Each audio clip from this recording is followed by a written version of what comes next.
All right, hey internet. Um, so you saw my last video, where I want to have these MLM talks, keeping it real. And I just watched a video from some guy, random guy, on my Instagram. He was saying how social media is the number one killer of relationships, and it's because of the false expectation that creates. Because people portray these perfect lives, on social media that they don't really have. And so when you see like a relationship, you see someone and you see all the like wonderful, happy moments, and you don't see the fights, the arguments, and the other stuff that's not, as pretty. Matter of fact, there's a movie with Ashton Kutcher, I believe, something about, I don't remember the name of the movie, but they basically go off and get married. And go on a honeymoon, and then when they come back, they don't want to be with each other anymore because they fought and whatnot. And that's not the point. The thing is, in that movie, there's a line that's very interesting. So they come back home, they split up. He goes to see his dad. He's all upset. He's looking through the old family photo album. And so the dad says, "See all those happy moments? Do you see those? It's how we dealt with these problems, in the relationship that got us from each happy moment to happy moment." So basically, it's like, not to be pessimistic, but the little picture perfect moments are just moments. They're scattered and in between, and they're the highlights. They're what's important, but there's a bunch of other stuff in between, and it's the attitude that you get from one point to the other with that makes all the difference. And so I was thinking about that. That's a very important line to me. That's something that I like about the way I watch movies. I can watch any movie and take out something good, like a learning experience. So I've always thought about that. And so same thing with MLM. People are portraying certain realities that sometimes I know for a fact it's not what they're doing. And I mean, I guess that's, the way they've been taught to do marketing. I had an interesting experience when I first got started in sales and being, my own boss. I was actually selling real estate education. Okay. It was like $20,000 for like a 2-year online college that had like 2 weeks every 3 months of actual training, in person. It doesn't matter if you know the company or not, but that's where I met my first millionaire, where I actually got to become friends with a millionaire. Okay, and that's where I learned that, first of all these rich, amazing leaders, people, millionaires, they're just like you and me. They get up in the morning, they put on their pants the same way, one leg at a time. Thing is that after they do that, they just go out and be awesome. So I learned very early on in my sales, if you want to call it that, sales career, that they're normal people and they struggle. And like, I knew him very intimately, this guy, and until, his passing, which he died very young, but he marked my life because he let me know that me, a regular nobody, could be friends with someone like that. So that helps in the sense that a lot of times they tell you, like, tell me who your friends are and I'll tell you who you'll become and stuff like that. And you're like, oh, well, my friends, they just want to drink beer and play Xbox and whatever. So how am I going to, it's like, hey, guess what? You can go out and get better, not that your friends are bad, but, like friends that could lead you to where you want to go. And you can be a nobody and be friends with someone like that because guess what? They tend to be very approachable people. You just have to be a little bit confident. The worst thing you can do is like hero worship them. Yeah, there's always respect, but you should have respect for everyone. Okay, but just be a friend. Be a friend. Like, a relationship is not a place where you go to take something. It's where you go to give. And so I've always been good at giving and being of service. So I used to help them out a lot, and stuff like that. And eventually we got to like hang out a whole bunch. Same thing with my current mentor, I was just always there trying to see what I could give. And that's how Brian Robert became one of my best friends. And same with Joe Martinez, one of my best friends. He's like my brother, So you got to serve. So getting back to it, it's like, so you can show people a certain reality maybe that might not necessarily be what it is, but you should not cross to the point where you're lying. See, when I first got started in that company, in that business, I portrayed myself a certain way, and even I changed my whole like social media to kind of show that I was something that I wasn't. But I didn't do it to you know what's the word? I didn't do it to not confuse people, to be dishonest. I didn't do it to con anyone.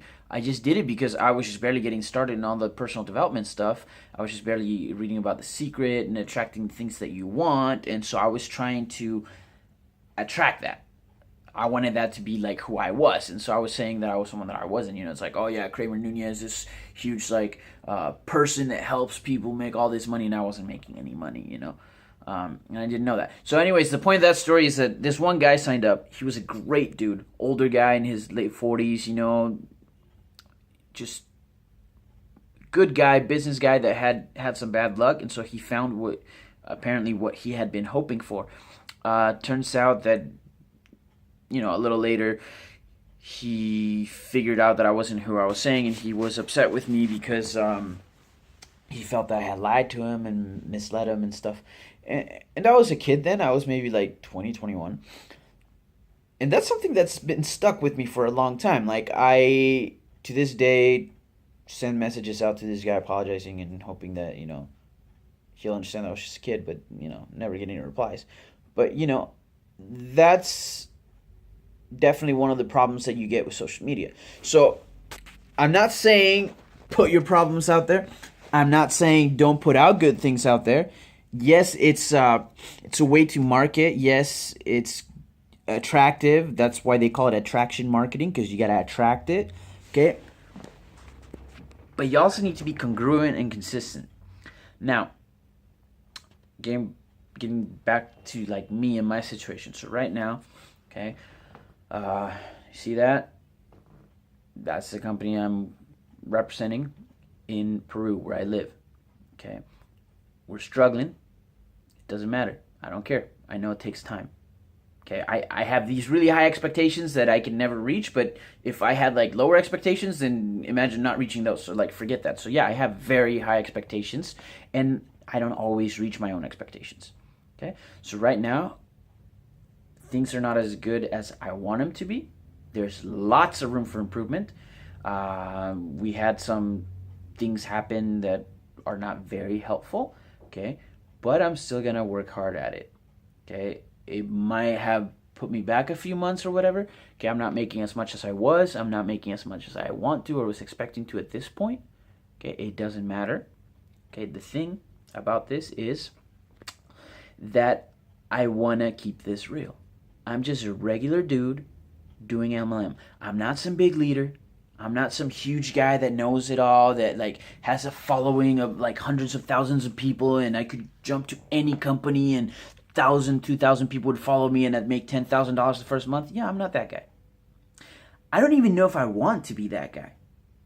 Okay? But I'm just an average guy that probably should not be living off of this, but I do live off of it. Okay, so I'm in Peru. I can't really have a job here. Even if I did, a job only pays like $200 a month. So like forget that, because I could just work just as hard as I would in a job at MLM and make at the very least, you know, like $300 to $500 a month. Like just sucking and being like the worst, like for someone that has 5+ years of experience like me, just slacking and just sucking at what I do and make more than I would at a job here. So the whole job here is not really an option, but I see a lot of people that abandon their jobs to do something that they don't know how to do. And that's bad, because like if I was back home in Utah right now, okay, and my business was the way it is right now, I would have a job. I would have a job because I don't make enough to where I feel that, you know, business is the way it should be. So what I would do is I would have a job, even if it was just part-time, Work that because it gives you a certain peace of mind. Okay, and then you're not getting upset with people when they're not doing the stuff they said they would do, because it's a volunteer army. You can't really force them to do anything. It's kind of sad when someone says something and then they don't follow through, they don't do it. But hey, I make those mistakes too, so I can't really judge people too harshly on that. Now, the point is this. So, you saw the last video. I'm going to start making videos like this. I'm going to get better at them, I promise. I'm going to actually have a focus on what I'm doing. But basically, what inspired this one is that video that I saw where it says that social media is a relationship killer. And it's because of the expectations. That's what I was talking about before. That false expectations create just this sadness. Because if you expect to join my company and be out of a job in 2 months, then guess what? You're going to be unhappy because that's not going to happen. And that's with any company. So most people that have never done MLM before, they need to work a business 6 months to 18 months. So half a year to a year and a half before they are making consistently $500 a month. Doesn't sound like a get-rich-quick scheme. Yeah, get-rich-quick scheme anymore, does it? No, it's get rich slow. It's get rich by working really hard. It's get rich by doing a lot of very, very, very difficult things that in the long run will make you so much more money than anything else you could do at the place you're at. Because I do believe MLM is a launching platform. It will launch you into other things. It's a way to fund your dreams, okay? I don't expect to I don't think I'll ever stop doing MLM, even if when I'm a millionaire or whatever, but I don't think it's what drives me as much. So I have bigger dreams, and it's I admitted this to my friend Kenny, and he agreed with me. So MLM doesn't drive me. It doesn't burn this fire within me. It's just a really cool way to make money, lots of money. So it's a tool for me. It's a business. Now, there's some definite perks to this business, and I'm getting close to 15 minutes here, so I'm going to just cut it out pretty soon. But it's got perks for sure, okay, which is helping people out, focusing on personal development, the reward that you get, the emotional reward that you get, which I'm not going to say is better than the money, but it's definitely really good, and it's something you don't really get other places sometimes, okay? But I almost feel like I'm rambling. The point is, I'm not the leader I'd like to be. I'm not the leader that maybe some people think I am. And I'm not some big, huge leader, and I don't pretend to be either. So you're not going to see my social media blowing up with oh, rich, and oh, house party, and oh, or the company paying for things that, they're paying for, and me saying I'm paying for them. No, because I don't care about that. I want it to be real. I want people to know that this takes hard work, dedication, and that if you work at it, you can make some money. Okay, and sometimes you'll work at it and you'll go down a little bit, but guess what? You're better than when you started. The moment you start in this business is when you're most excited and you know nothing and you've got nothing. Okay, so it's kind of dumb to get upset later. Right now, that's one of the most important teachings that I hold on to. So when things go bad, I'm like, okay, but if I look back to when I started, I'm doing so much better. Seriously, if I go back to the beginning of the year where I was making, seriously, zero money, maybe $100, $200 a month, just trying to survive, and now I make somewhere around $1,000 to $2,000, depends on the month, so $800 to $1,800 a month. I mean, that's so much better. I shouldn't even be able to complain about that. That's not even right, especially when I told you here people, average person makes $200, $300 a month at their job, working, slaving away all day. So I've got no room to complain. That's why I say there's a lot of room for improvement.